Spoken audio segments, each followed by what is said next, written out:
Amém, queridos? Vamos meditar na palavra do Senhor? Sou feliz, grato ao Senhor por podermos também compartilhar da palavra nessa manhã, nesse dia especial, dia das nossas mamães queridas, poderosas. Eu aproveito para mandar um beijão aí para minha mãe, que está lá em Palmas.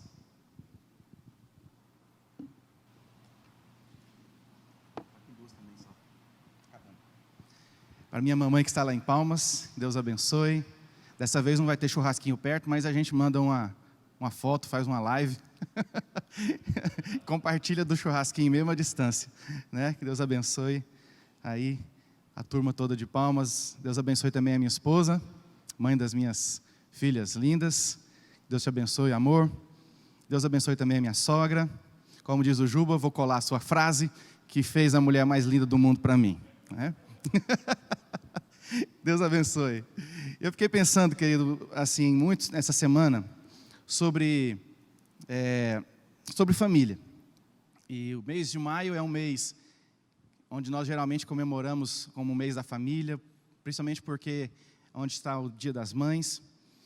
E eu queria pensar com você nessa manhã sobre estabelecer a família num lugar ou num ambiente de vitória. Estabelecer a nossa família num ambiente de vitória. Eu tenho certeza que de todas as preocupações que talvez passe no seu coração, mamãe, uma das preocupações talvez seja a maior, seja a preocupação com o bem-estar da família, com a família.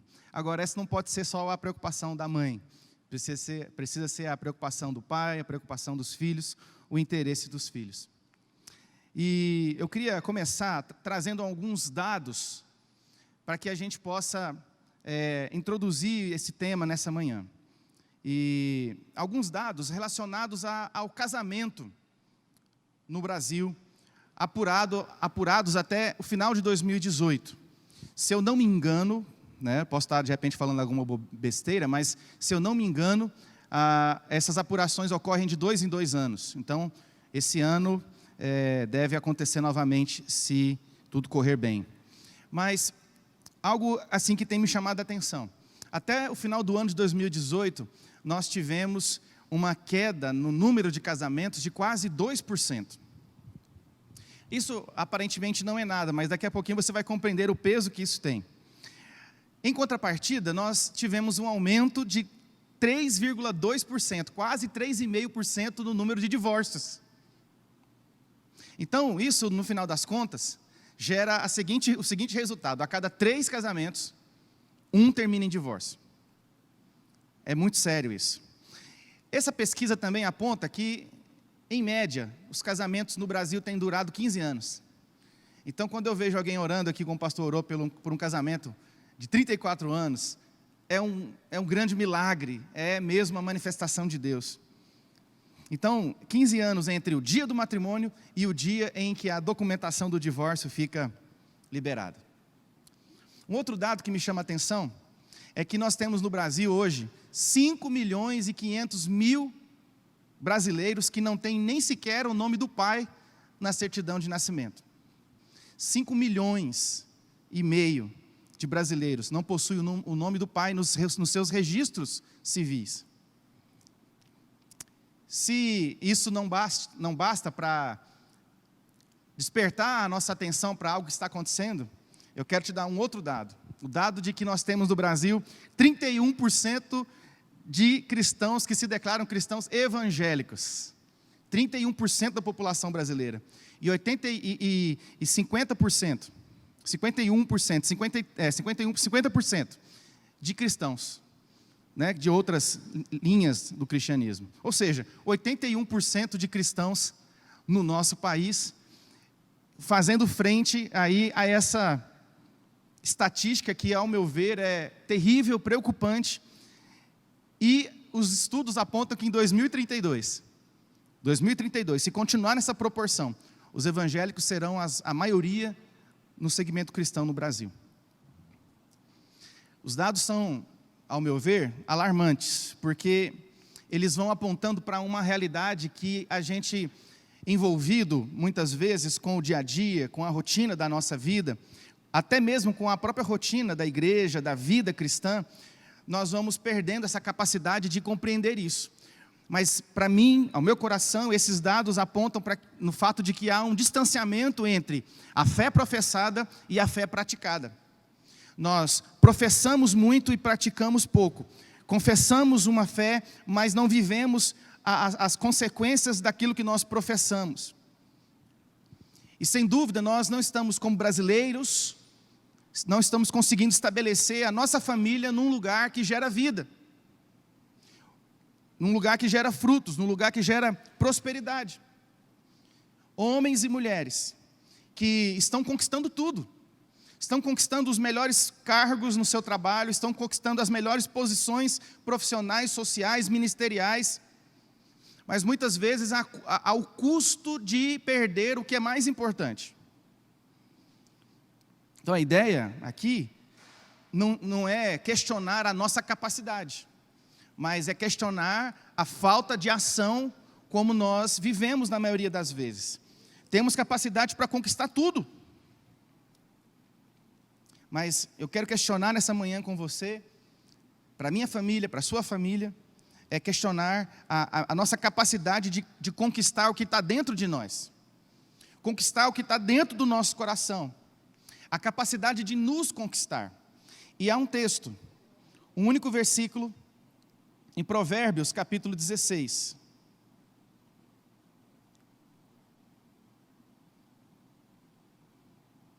Provérbios, capítulo 16,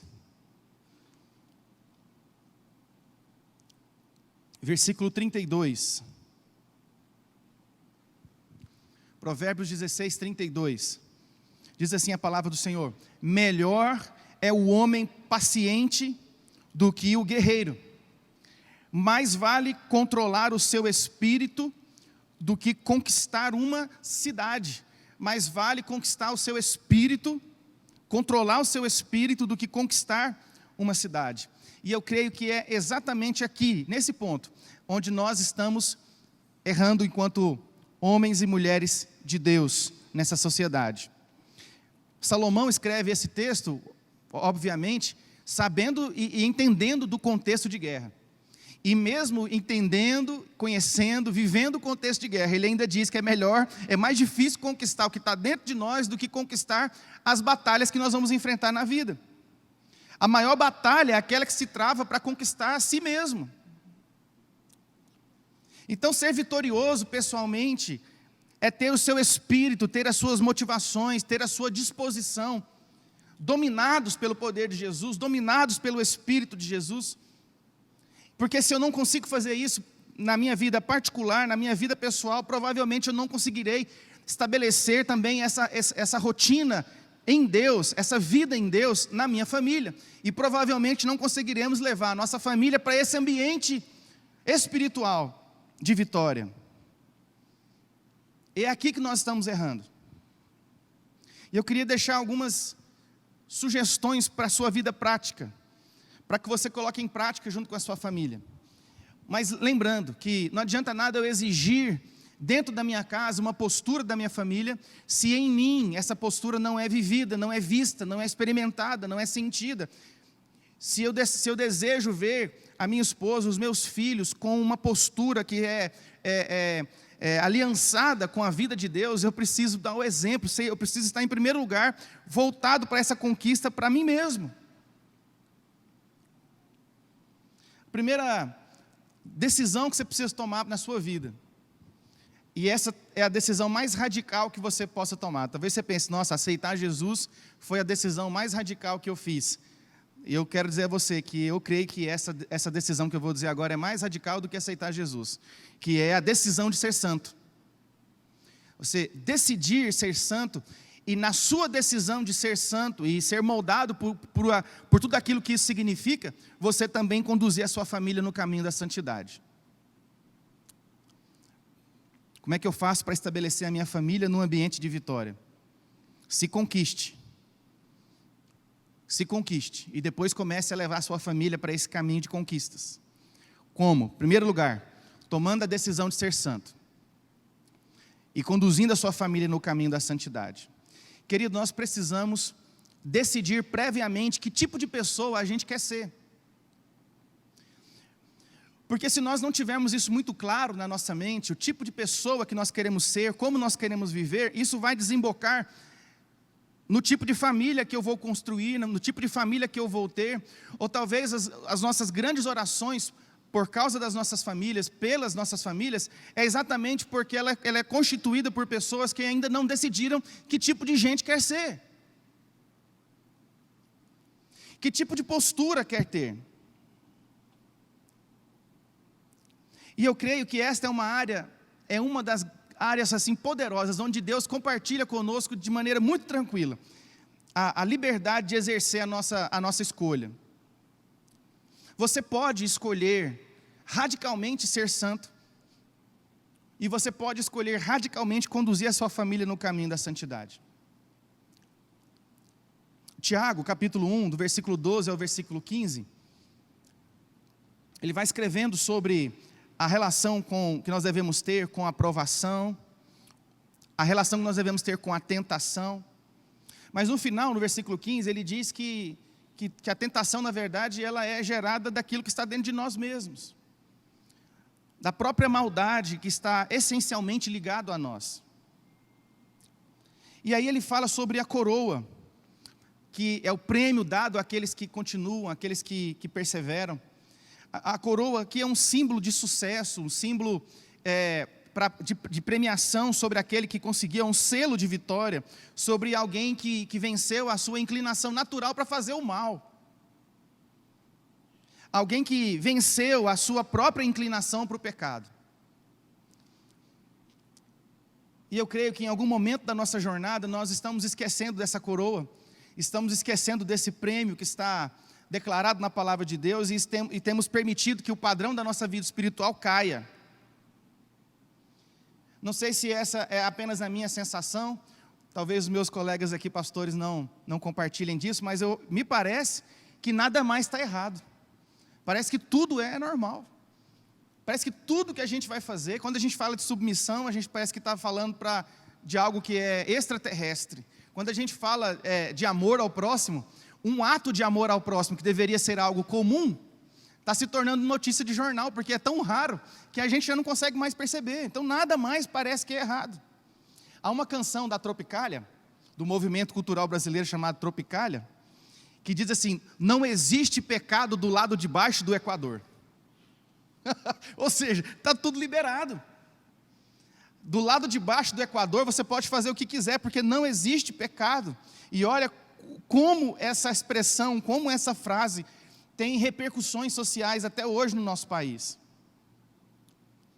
Então, quando nós perdemos de vista essa necessidade de viver em santidade, perdemos de vista a necessidade de conduzir a nossa família em santidade, perdemos de vista a coroa que está prometida para aqueles que perseveram até o fim, para aqueles que vencem a inclinação para fazer o mal, nós começamos a dar nomes carinhosos para o pecado. Nós começamos a tratar o pecado como um problema, como uma dificuldade, nós não conseguimos mais dar nome para o pecado. Então a gente prefere usar o termo problema.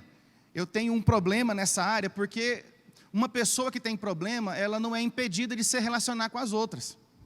Ela vai ser vista como alguém que precisa de atenção, precisa de compreensão, alguém que de repente precisa até de um certo nível de pena, mas enquanto ela mesma continua vivendo do mesmo jeito. Afinal de contas, eu só tenho um problema, eu só tenho uma dificuldade. Quem é que não tem problema? Quem é que não tem dificuldade? Mas para lidar com o pecado, a Bíblia ela dá uma direção muito clara, que é arrependimento, confissão e o abandono da prática. Senão, não conseguiremos avançar nesse processo. Então eu te pergunto, o que é que tem roubado a vitória da sua vida pessoal e a vitória da sua vida familiar? Porque dia após dia nós vemos pessoas clamando, nós clamamos, oramos juntos por vitórias na vida familiar, por famílias estabelecidas, firmadas, famílias que têm um suporte, uma base sólida. Nós clamamos por isso junto com a igreja o tempo todo. Mas algo que tem roubado a nossa vitória é a falta de santidade. E por favor, não me entenda como um discurso apenas religioso, porque eu creio que isso aqui tem uma aplicação prática para nós que pode provocar uma revolução na nossa vida. Sem santidade, nós nunca vamos ter a resiliência necessária para suportar as circunstâncias da vida. Deus não vai nos poupar de circunstâncias difíceis, querido. Eu digo sempre que Deus prefere tratar conosco dentro da circunstância difícil do que nos tirar dela. O aprendizado é maior quando nós estamos dentro e não fora. E Deus trata assim com a gente. As mínimas provações estão sendo suficientes para abalar a gente. Se tornam obstáculos que são quase intransponíveis para a nossa fé. Até os que se dizem cristãos cedem, caem diante dos mínimos obstáculos. Eu me lembro aqui de Gênesis capítulo 12, no chamado de Abraão. Em ti serão benditas todas as famílias da terra. Agora não para por aqui. Se você for comigo lá em Gênesis capítulo 18, a partir do versículo 18. 18.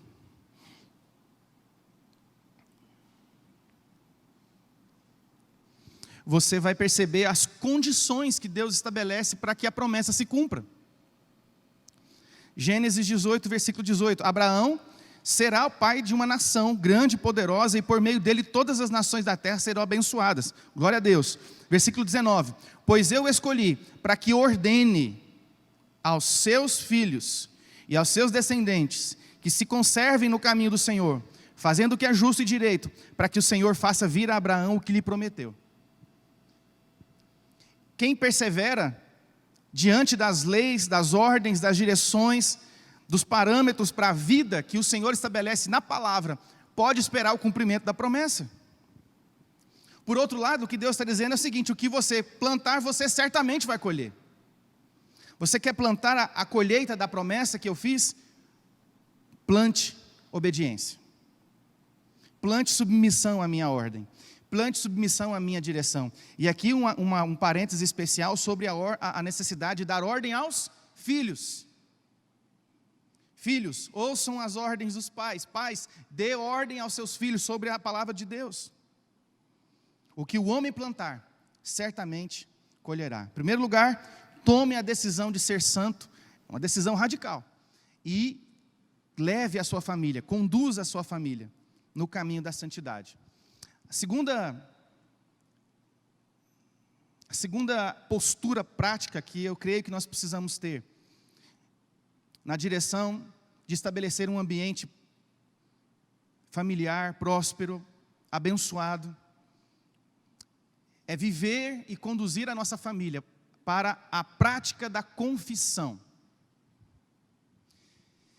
E quando eu digo confissão, eu não estou falando apenas daquela confissão, quando você procura um dos pastores, procura o seu líder, para compartilhar de um problema, compartilhar de um pecado, compartilhar de uma dor, compartilhar de algo que está no seu coração, ou de algo que você tenha feito que desagradou o Senhor.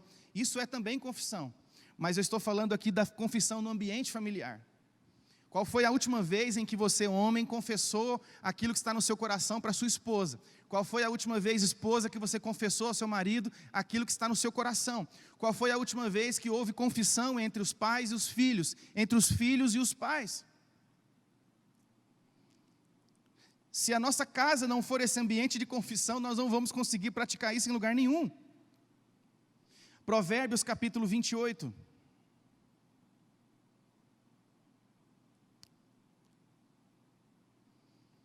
Versículo 13. Quem esconde os seus pecados não prospera, mas quem os confessa e os abandona, encontra misericórdia.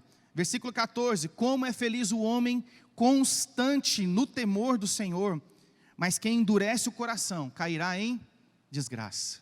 Como é feliz o homem constante no temor do Senhor. Quando eu leio esses dois versículos, eu entendo que o nosso coração não pode agasalhar as nossas necessidades de confissão. Nosso coração não pode agasalhar, não pode se apegar ao pecado, porque caso isso aconteça, nós certamente seremos impedidos de viver esse ambiente de vitória. O caminho da confissão não vai colocar a gente muitas vezes em caminhos fáceis, em direções fáceis. Na maioria das vezes a nossa confissão, a necessidade da confissão vai colocar a gente em rotas de confronto. E quando você tem algo sério para confessar, por exemplo, para sua esposa, quando você confessa, é como se um peso fosse tirado das suas costas. Só que à medida em que o peso sai das suas costas, o peso vai para as costas da sua esposa. Então a confissão não é um caminho fácil, mas é por meio deste caminho, por meio do confronto, é que nós também somos levados ao ambiente da paz.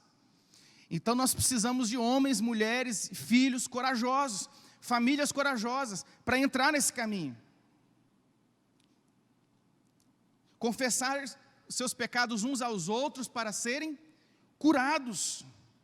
Temos líderes, pastores, pessoas em quem a gente pode confiar o tempo todo, para nos ajudar nesse processo. Mas além dessas pessoas, nós precisamos lutar para que o nosso lar seja esse ambiente de transformação, um ambiente de refrigério para a alma. Coração do pai aberto ao coração dos filhos, o coração do pai aberto ao coração da esposa, coração dos filhos aberto ao coração do pai. Não tenha medo de expor a sujeira. Tem uma frase que eu gosto muito que diz o seguinte: não é mais limpo quem nunca se suja, mas é mais limpo quem sempre se lava. E a confissão, aos pés do Senhor, aos olhos do Senhor, é o ambiente onde a gente sempre se lava.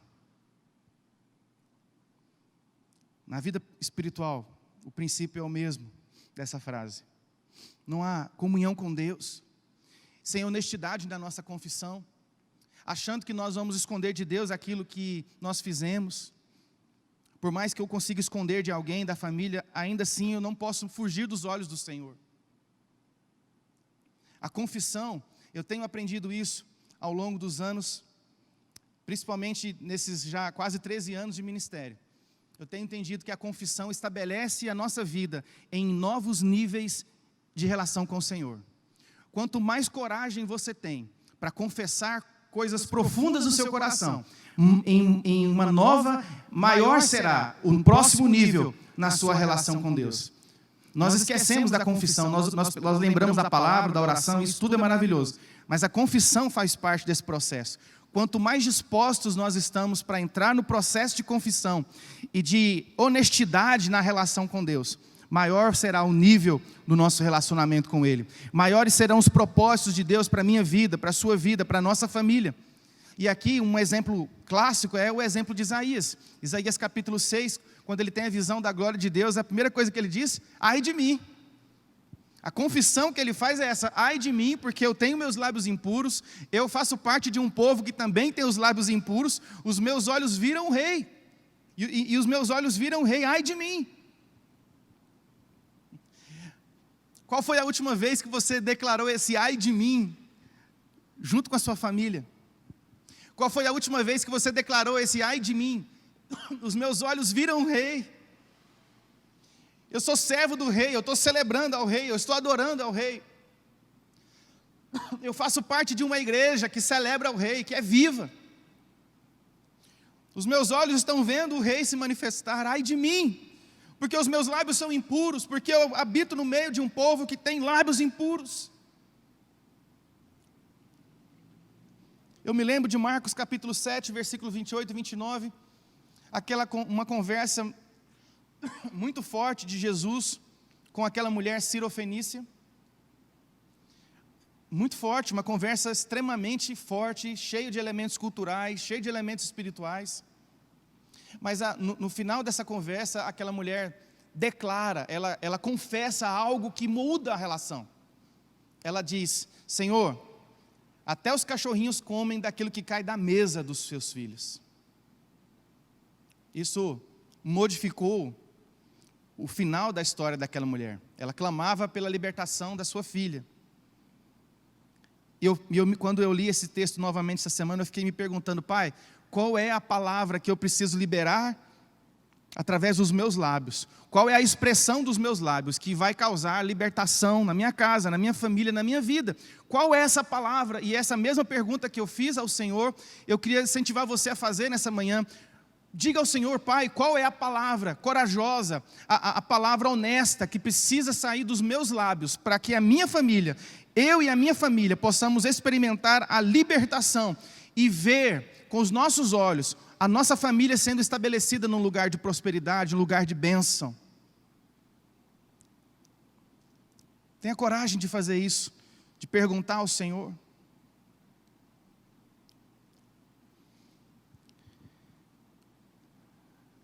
Conduza a sua família, seja santo, conduza a sua família no caminho da santidade. Viva e conduza a sua família à prática da confissão. 1 João, se eu não me engano, capítulo 1, versículo 9, se confessar os nossos pecados, Ele é fiel e justo para nos perdoar os pecados e nos purificar de toda a injustiça. Terceiro conselho da palavra de Deus, para você estabelecer a sua família nesse ambiente vitorioso. Desfrute de intimidade com o Senhor, mas não abra mão da responsabilidade. Desfrute de intimidade, mas não abra mão da responsabilidade. A intimidade com Deus, quando nós olhamos aquele relatório que eu fiz no início, que confronta a relação familiar, a geração aí que está se perdendo, 5 milhões e 500 mil, que estão fora do guarda-chuva da autoridade paterna, me faz pensar que a intimidade com Deus não está sendo cultivada no nosso tempo. Porque sem intimidade não dá para ter fruto. Então, se o fruto é podre, se o fruto é ruim, se o fruto pode ser desprezado, é um fruto que não foi gerado na intimidade com Deus. Nós nos preocupamos muitas vezes, eu estou dizendo nós, não só a igreja aqui, mas nós, brasileiros, quase 80% de cristãos no nosso país, nós nos preocupamos em ir para a igreja, em cantar, em ouvir as pregações inspiradas por Deus, nós ofertamos, cumprimos os nossos deveres, as ordenanças, as obrigações ministeriais e eclesiásticas, porém, mesmo assim, podemos estar vivendo e correndo o risco de viver apenas um ativismo religioso, e viver de maneira irresponsável diante daquilo que é gerado em Deus de responsabilidade sobre aqueles que têm o nome de Jesus sobre a sua vida. Podemos estar vivendo de maneira irresponsável, descomprometida com Deus. É fácil, querido. E eu creio que isso é uma das coisas que Deus está confrontando nesses dias, no mundo. Porque é muito fácil. Eu vou falar de mim, é muito fácil eu me esconder por trás das atividades que eu realizo na igreja. É muito fácil eu me esconder por trás das minhas atividades, das minhas responsabilidades. É muito fácil me esconder e manter uma visibilidade, uma aparência de que eu desfruto de intimidade com Deus no meio dessa correria toda.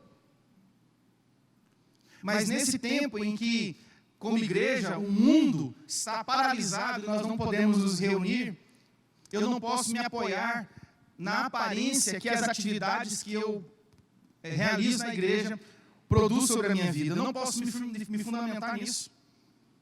Quantos e quantos estão sendo confrontados exatamente nessa área, nesses dias? Gente que talvez tenha crescido, tenha se aperfeiçoado, mas diante do Senhor continua ainda como criança, porque continua apenas esperando os momentos da grande reunião, da grande Assembleia dos Santos, para mostrar aquilo que pode, aquilo que sabe fazer, e Deus está confrontando isso nesses dias. Nós não podemos nos apoiar naquilo que nós fazemos. A intimidade com Deus muda o nosso ser. E ela não está atrelada àquilo que eu sei fazer, àquilo que eu posso fazer, e não está atrelada àquilo que eu devo fazer. Tudo pode fechar, tudo pode parar, mas a minha intimidade com Deus não para, porque ela não está ligada àquilo que eu faço, ela está ligada àquilo em quem eu sou em Deus. E intimidade com Deus muda o nosso ser, glória a Deus por isso, mas também nos responsabiliza. E intimidade gera responsabilidade. E eu creio que esse é um dos grandes motivos que nos impedem de conquistar pessoas para Jesus. Porque o maior testemunho é a vida. E que tipo de fruto tem sido gerado na nossa vida, distantes da intimidade com Deus, desacreditados de uma vida de responsabilidade na presença de Deus? Que tipo de fruto isso está gerando em nós? Num primeiro momento, uma ação evangelística, ela conta com a sua postura e com a postura de quem você está evangelizando. Na prática é isso. Você vai ganhar essa pessoa para você. Ela vai confiar em você, ela vai contar da vida para você. Você vai estabelecer com ela um ambiente de segurança para que ela possa se abrir, conversar, e assim vocês vão se conhecendo. Você estabelece um relacionamento de amizade, e na sequência a pessoa vai olhar para a sua vida e vai falar assim: poxa, por que você tem tanta coisa assim interessante? O que tem assim na sua vida diferente? Porque você é uma pessoa diferente. Você não precisava me ouvir, você está ouvindo. Você não precisava me ajudar, você está me ajudando. Você não precisava gostar de mim, você está demonstrando que gosta. Você vai dizer: tem uma coisa diferente na minha vida, eu tenho Jesus. Então você atrai a pessoa para Jesus, mas o processo é primeiro com você, que movido pelo amor de Deus, se relaciona com essa pessoa. Agora, que tipo de fruto nós estamos mostrando? São frutos que são atrativos? São frutos que são chamativos aos olhos? Ou são frutos que estão dispersando aqueles que poderiam ser alcançados pelo Senhor através da minha e da sua prática de evangelismo? Pouca influência porque há pouca intimidade com Deus. Sem intimidade não há fruto. Sem intimidade podemos correr o risco de apenas viver atividades sem responsabilidade. Um exemplo: buscamos a Deus em tempos difíceis. Glória a Deus por isso. Oramos, demonstramos publicamente até uma dependência de Deus forte. Mas nos tempos bons, quando nós deveríamos continuar buscando a Deus com a mesma intensidade, o que a maioria faz? Para de buscar. Então aqui me chama a atenção a dependência de Deus e a ausência da fidelidade. Eu dependo de Deus no tempo ruim, mas quando eu busco a Deus no tempo ruim, eu demonstro que sou dependente. Mas quando eu busco a Deus no tempo bom, eu demonstro que eu sou fiel. Fidelidade é buscar a Deus no tempo bom, quando você não teria, entre aspas, necessidade de buscar por nenhum outro motivo. E olha, está tudo ligado. Então eu tenho intimidade. Por ter intimidade eu tenho dependência. Eu também sou responsável, sou responsabilizado por Deus pelas coisas. E por ter responsabilidade eu tenho fidelidade. Intimidade, dependência, responsabilidade, fidelidade.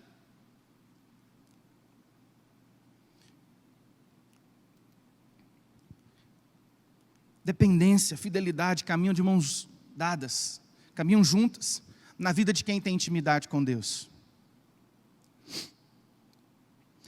E a pergunta que eu faço para mim e estendo a você nessa manhã: qual é a finalidade que você está encontrando em Deus para esse tempo de isolamento? Qual é a finalidade que você tem encontrado em Deus, junto com a sua família, para esse tempo onde nós não podemos nos reunir, mas ainda assim precisamos continuar íntimos do Senhor? Precisamos continuar entendendo as responsabilidades que Ele coloca sobre os seus filhos.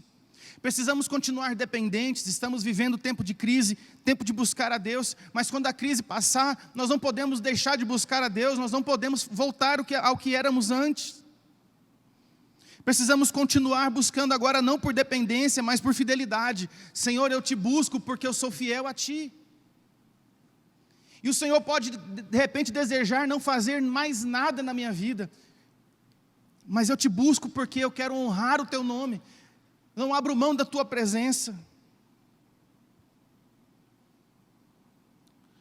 Nós vamos encerrar.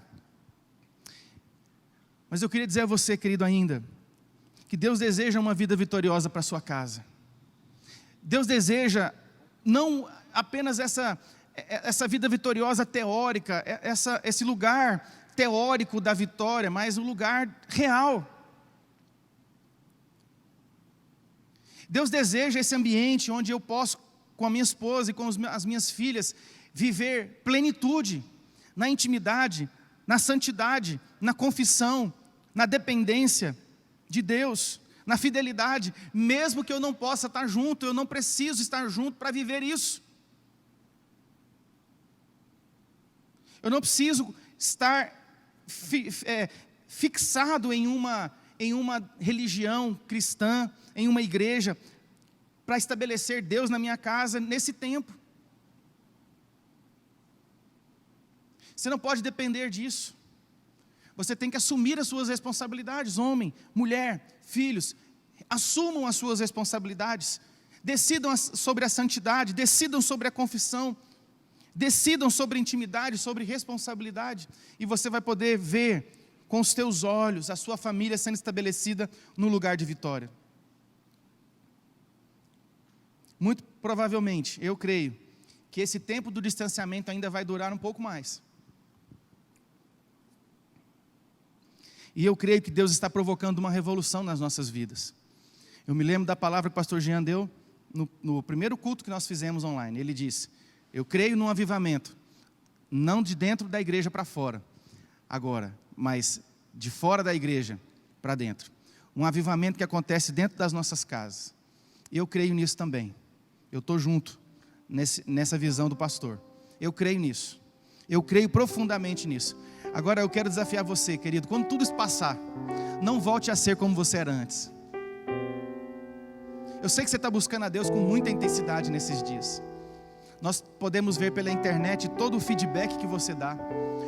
Isso é muito legal, né? Você vê a participação, a maneira como as pessoas estão se relacionando. Mas não volte a ser como você era antes. Não se conforme com o tempo da celebração de domingo. Não se conforme apenas com uma tarde da esperança. Não se conforme apenas com uma célula para estabelecer intimidade, aliança, relacionamento com o Senhor e com a sua igreja. Diga: Senhor, eu não arredo o meu pé, eu quero viver uma vida de santidade. Senhor, mexe com o meu coração, com as minhas estruturas, para que eu possa, assim, mexido pelo Senhor, conduzir a minha família a esse caminho.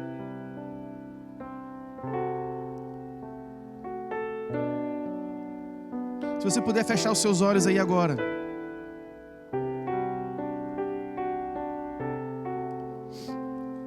Começar a colocar a sua vida, a sua família na presença do Senhor.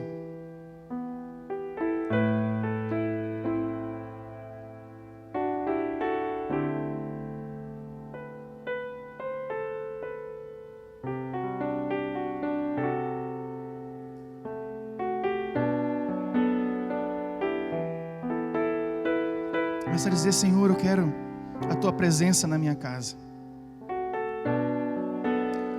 Mas antes mesmo, Pai, de esperar uma postura da minha esposa, dos meus filhos, eu quero que o Senhor provoque em mim as modificações que eu preciso. Eu não quero esperar de ninguém aquilo que eu ainda não fiz. Eu não quero esperar de ninguém aquilo que eu ainda não fui capaz de fazer. Se você puder ampliar um pouquinho mais a sua oração, você pode dizer: Senhor, eu não quero fazer parte dessas estatísticas terríveis que vemos no nosso país. E além de não fazer parte dela, eu quero clamar para que essas estatísticas sejam modificadas pela ação do Teu Espírito.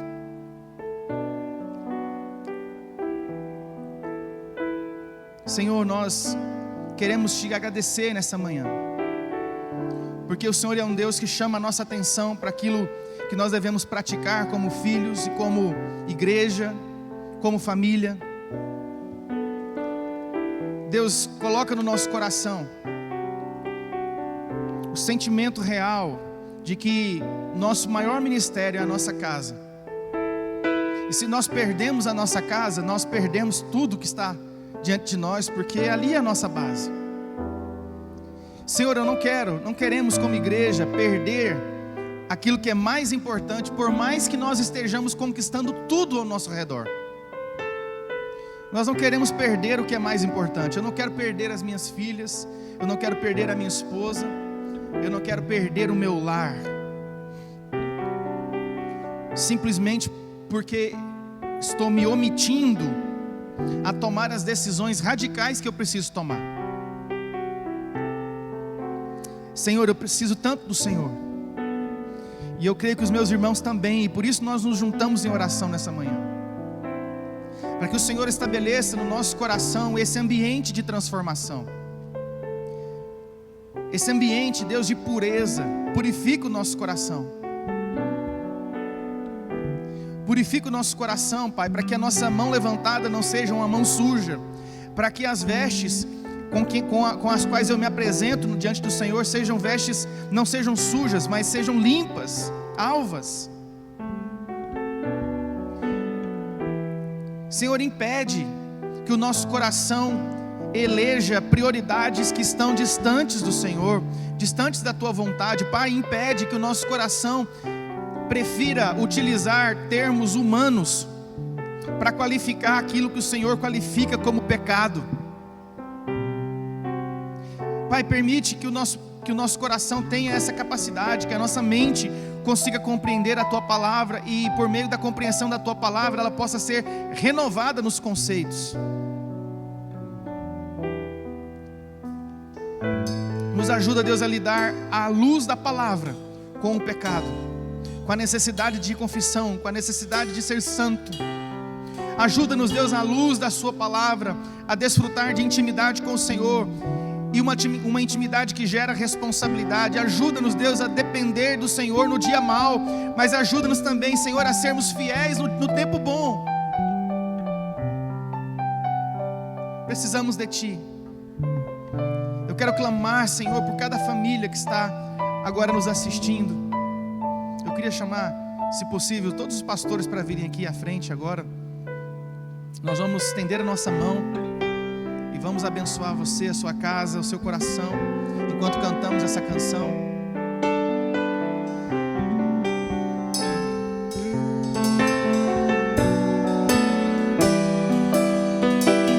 Quero consagrar meu lar a Ti, o nosso futuro para Te servir. Com toda a minha força e entendimento, quero dedicar o meu lar a Ti. Senhor, nós queremos dedicar os lares do Teu povo nessa hora ao Senhor. Talvez, Deus, algumas expressões são duras, talvez algumas geram incômodo no nosso coração, mas que o Teu Espírito agora possa, Deus, converter toda essa dureza, talvez todo esse incômodo a uma postura prática que busca transformação. Senhor, nós não queremos celebrar o mês de maio apenas na lembrança do Dia das Mães ou do mês da família, mas eu creio, Senhor, que pela Tua graça, este mês de maio, de uma maneira tão específica, vivendo no meio dessa crise, pode ser o mês mais importante da nossa casa. Muito mais, Pai, do que vivermos uma realidade comercial do mês da família, nós queremos viver a realidade da ação do Teu Espírito sobre a nossa casa. Senhor, desperta o nosso coração, desperta, Deus, o nosso coração para a santidade. Deus, nós precisamos gerar bons frutos para que o Teu nome seja glorificado. Senhor, nós precisamos gerar bons frutos para que o Teu nome seja exaltado. Senhor, dá-nos humildade na Tua presença, para diante do Senhor recebermos, Deus, aquilo que é tão necessário para a nossa vida familiar. Diga isso: Senhor, eu quero abençoar a minha casa. Senhor, eu abençoo a minha casa. Eu abençoo todos aqueles que moram aqui nesse lugar. Eu abençoo, Deus, a minha esposa, os meus filhos. Eu abençoo, Senhor, qualquer outro que more aqui nesse ambiente. Eu abençoo em nome de Jesus. Eu declaro, Deus, vida de santidade. Declaro, Deus, vida, Deus, na Tua presença, intimidade com o Senhor. Pai, chama a atenção da Tua igreja, chama a atenção do Teu povo, Deus, para que esse tempo seja um tempo marcante nas nossas vidas. em nome de Jesus. Aleluias. Vamos declarar isso. Quero consagrar meu lar a Ti, o nosso futuro para Te servir, com toda a minha força e entendimento. Quero dedicar o meu lar a Ti. Vamos declarar isso, eu e a minha casa. Eu e minha casa serviremos a Deus.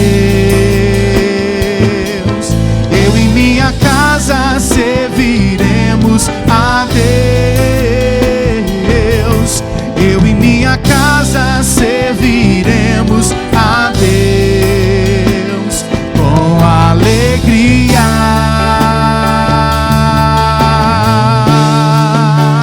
Eu e minha casa serviremos a Deus.